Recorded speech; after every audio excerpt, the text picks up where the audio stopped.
this is Matt. I'm back to show my circuitry for this closing portion, BB not DBC. I'm going to treat BB not as a single pulse, so it's sort of 4 instructions and they're all unique. Pulse B, toggle D, toggle B, toggle C, so I'll eventually have 4 data lines. So to start off, I like to use buttons. I know it's far away, but it gives me, a lot of space to work with. It does make these lines really long, but you sort of need to make things work first and then try to compact it later. They go straight into this pulse generator, which in this case is a pulse limiter. This button doesn't give you a consistent pulse width, plus it's usually around 4 ticks. This is set to 2 and we'll reduce it down to 2 ticks. I've tried 1 tick, but it's not really reliable, so 2 ticks is the smallest tick I use. Also, no repeater will be a delay larger than 2 ticks. If I use 3 or 4, every pulse after that repeater will become a 3 tick pulse or a 4 tick pulse, and I want to keep everything nice and quick, so longer delays require more repeaters rather than a longer delay on a single repeater. So let's just go through the different data lines. Push a button and get a nice pulse into B naught. So this goes down this long data line underneath and goes straight into B. A pulse will give you B and B naught. Then it goes into D, which follows this data line into the D flip-flop,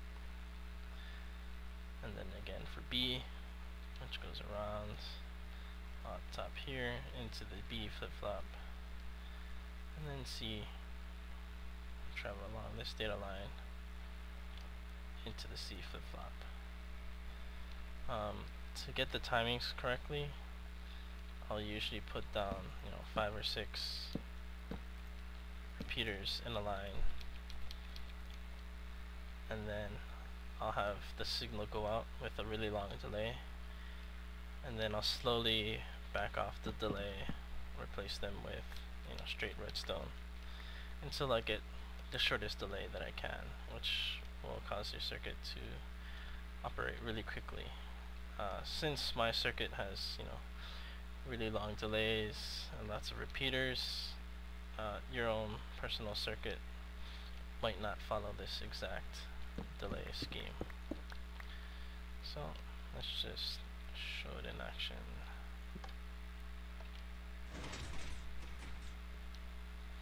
So I've worked out the delay to be really quick, really fine, and I'll come back again. Let's work on this longer circuit. This had 4 data lines. This is going to have 5 A, B, C, and D, and then a few instances of a pulse at C. And that will be much larger and much longer.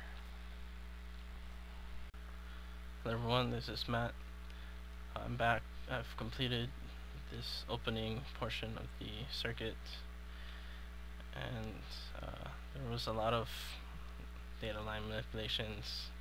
Sort of ran out of space in some areas, so I had to go underground for here and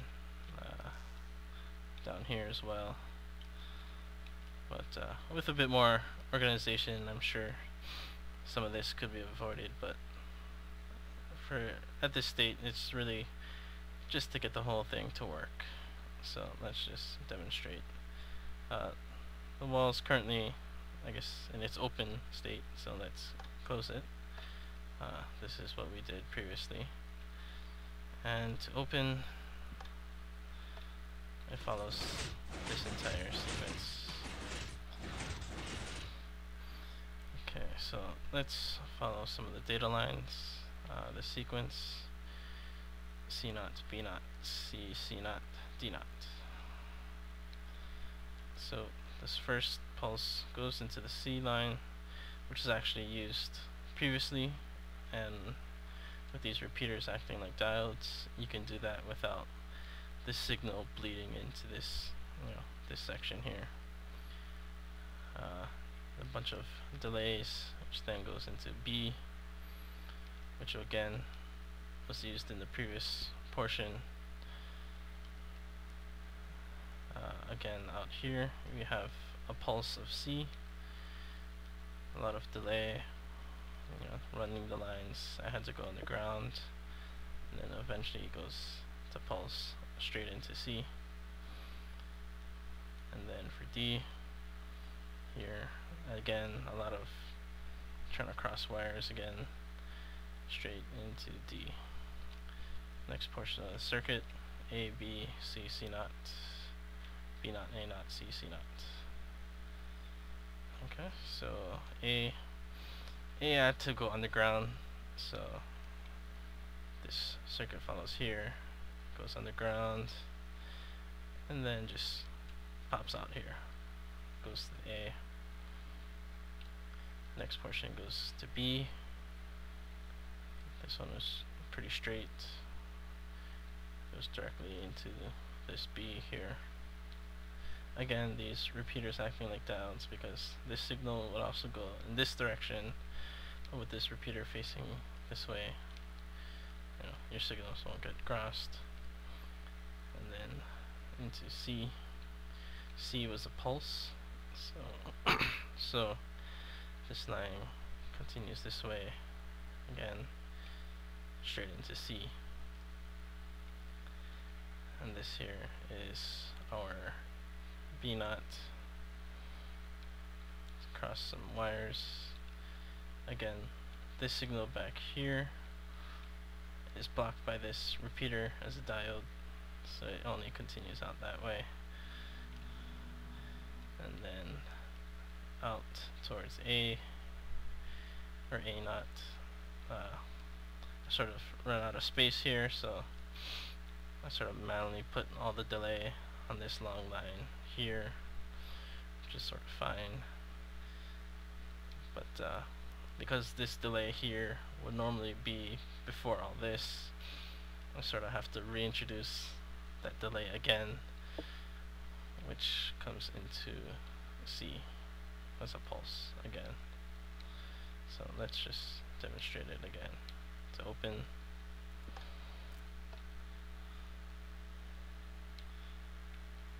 and then, or sorry, that was to close, and then to open.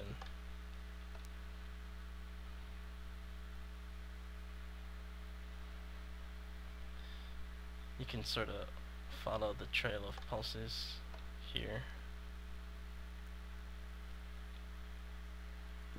and then again here.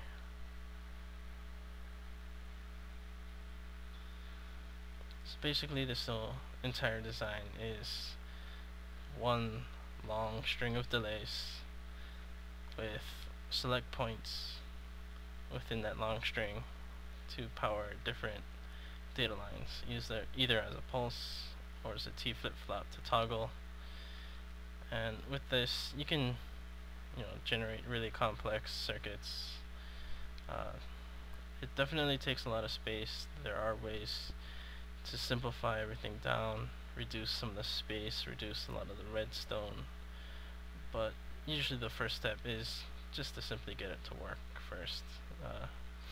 Worrying about size and timing, that will definitely come later. But once you can actually building the thing first is generally the hard portion, and takes most of the time. So hopefully this tutorial is help some people figure out how I made my 4x15 door. This triple piston and the storage piston would be up here facing downwards, and you sort of do the same circuitry again, and you can make your door. Alright, thanks.